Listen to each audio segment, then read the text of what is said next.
Et donc, quels sont les enjeux? Quels sont les enjeux de ces élections européennes de 2024? Vous allez entendre beaucoup de familles politiques dramatiser les enjeux. C'est normal, il faut toujours mobiliser. Mais sans vouloir dramatiser, on peut les poser de façon très nette. Moi, j'en vois 5, et je vous propose ces 5-là. Le premier, c'est celui de la participation démocratique.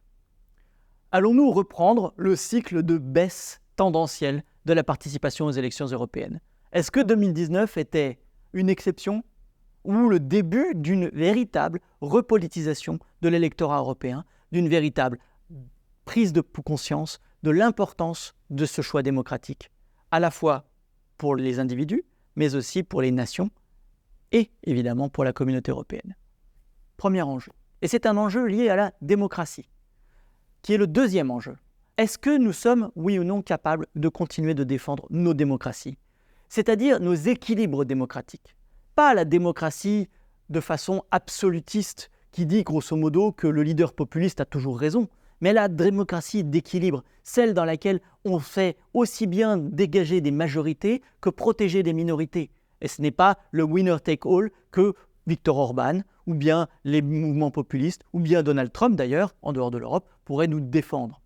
Non, la défense de nos droits, la défense des équilibres de l'état de droit, la défense des libertés fondamentales, la défense des droits des minorités, la défense des droits des femmes, la défense des droits du travail, la défense de tous ces droits, c'est un enjeu fondamental. Aujourd'hui, nous ne pouvons pas nous permettre de laisser aller cette tendance au recul progressif, même pour les bonnes raisons, même s'il s'agit de lutter contre le terrorisme, même s'il s'agit d'avoir de la croissance, même s'il s'agit de lutter contre le changement climatique, nous ne pouvons pas abandonner ce qui fait le socle de la civilisation européenne, c'est-à-dire son amour de la liberté. Ce qui nous mène au troisième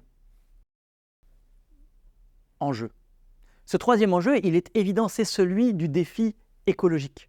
Pas simplement de la lutte contre le changement climatique, mais aussi de la perte de biodiversité, c'est-à-dire de la destruction du vivant.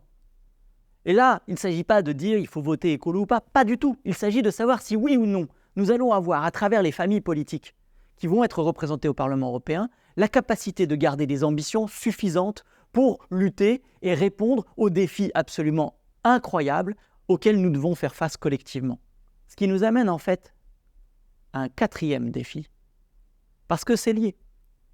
C'est celui en fait des inégalités sociales, de notre incapacité à faire en sorte que cette société soit suffisamment égalitaire pour que les politiques publiques qui sont menées ne soient pas faites au détriment des uns pour le profit des autres.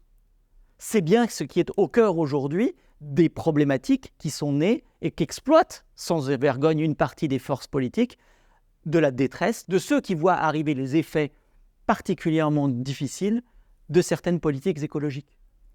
La question sociale est entière. Elle n'a jamais été fondamentalement complètement traitée par l'échelon européen, principalement parce que les États sont très très jaloux de la souveraineté sur leur modèle de protection sociale. Il n'empêche, il y a des sujets maintenant qui doivent être traités au niveau européen et qui concernent la lutte contre les inégalités et l'inclusion dans les sociétés. Et puis tout cela prend place, et c'est le cinquième défi, tout cela prend place dans un environnement géopolitique extrêmement complexe, extrêmement instable, avec au moins 2 fronts mondiaux de guerre ouverts aujourd'hui.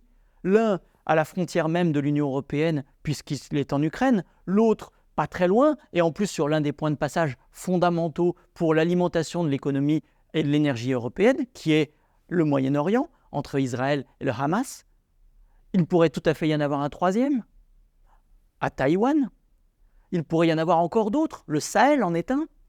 La question se pose donc, l'Europe sera-t-elle capable de se défendre elle-même? Sera-t-elle capable de défendre ses citoyens, ses intérêts, ses routes commerciales d'approvisionnement? Ou bien doit-elle encore, et encore une fois, rester confortablement pour certains, inconfortablement pour d'autres, prisonnière ou dépendante du parapluie américain?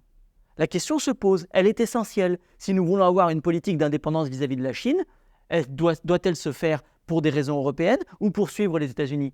Si nous voulons un jour ou l'autre être un acteur de paix dans le Proche-Orient, pouvons-nous continuer à être à ce point dépendants de la politique de Washington?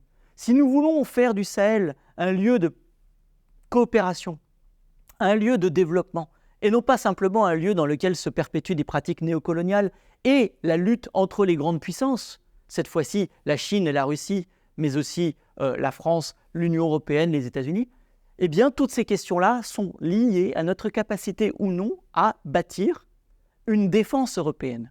C'est l'un des grands enjeux, encore, de ces élections européennes. Et là encore, les différentes familles politiques, sur ces 5 grands enjeux, sauf la participation où elles seront toutes d'accord qu'il faut participer, je pense, sur les 4 qui restent, toutes les familles politiques n'ont pas les mêmes réponses. Et c'est là où ça devient intéressant, et c'est là où la démocratie commence. Votez bien.